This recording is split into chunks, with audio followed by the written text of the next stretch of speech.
I know you're talking about, potential showers this weekend. Should it, I guess, make people need to go inside? Today, everything should be fine. Okay. I mean, besides just one of those pop-up showers and storms that, I mean, you can get, like we have sometimes during the summer. Right.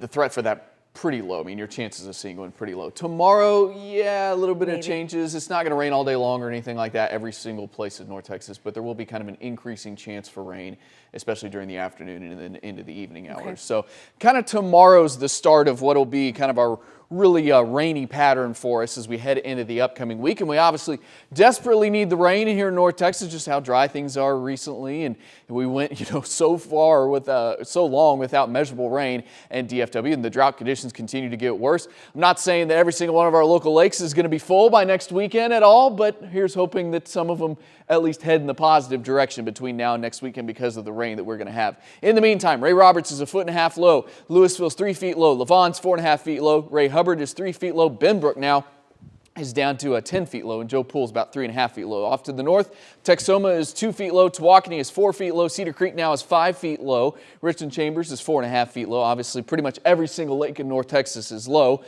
with the exception of Squaw Creek there. Lake Whitney at 7.5 feet low, and out to the west, Possum Kingdom is at 4.5 feet low. So like I said, I'm not saying that every single lake is going to fill up between now and next weekend, but here's hoping that at least they'll start to creep back up. This month, we've seen almost 9/10 of an inch of rain. That is below normal for the month. Remember, August actually is pretty dry for us, but even then, we still do see, average a little more than 2 inches of rain. So we're a little below normal for the month at the moment. This summer, we've only seen 3.5 inches of rain, and even though we expect the summer to be dry, that's almost 3.5 inches below normal. And so far this year, we've had over a foot of rain, which sounds good on paper, but then you realize that, well, we should have had almost 2 feet of rain by this point in the year, and that definitely hasn't happened. Between now and the next 10 days or so, and most of this will be between tomorrow and the Wednesday time frame, we're expecting maybe 2 to 4 inches of rain across the area, perhaps some isolated higher amounts. I think the best chances for maybe seeing an isolated higher amount would be east, northeast, east, southeast of the DFW area. Some little lower totals potentially across our western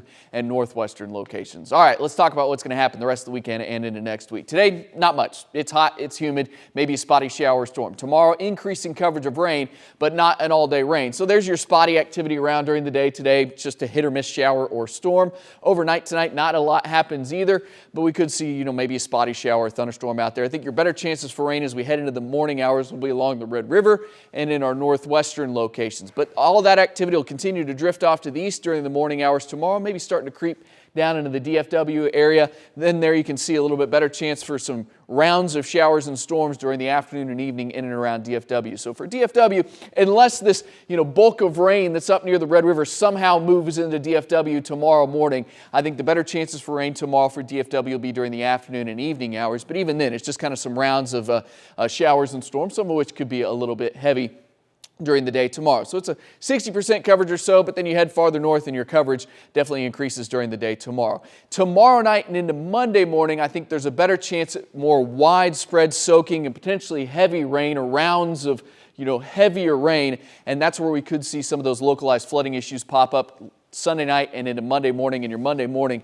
definitely looks like a wet commute across most of the area and rather messy commute. I mean, even if it wasn't heavy rain, if it was just light rain, it would be a messy commute. So be aware of that as we head into Monday morning. And it's a high coverage of rain during the day on Monday, and we'll be watching for any localized flooding issues as we head through the day on Monday as well. Rounds of showers and storms continue into Tuesday. It does start to taper off as we head into the Wednesday time frame, and by Thursday and Friday, I don't think much rain will be left in North Texas. We do start to heat back up, but no triple digits, just kind of back into the low 90s late next week and into next weekend.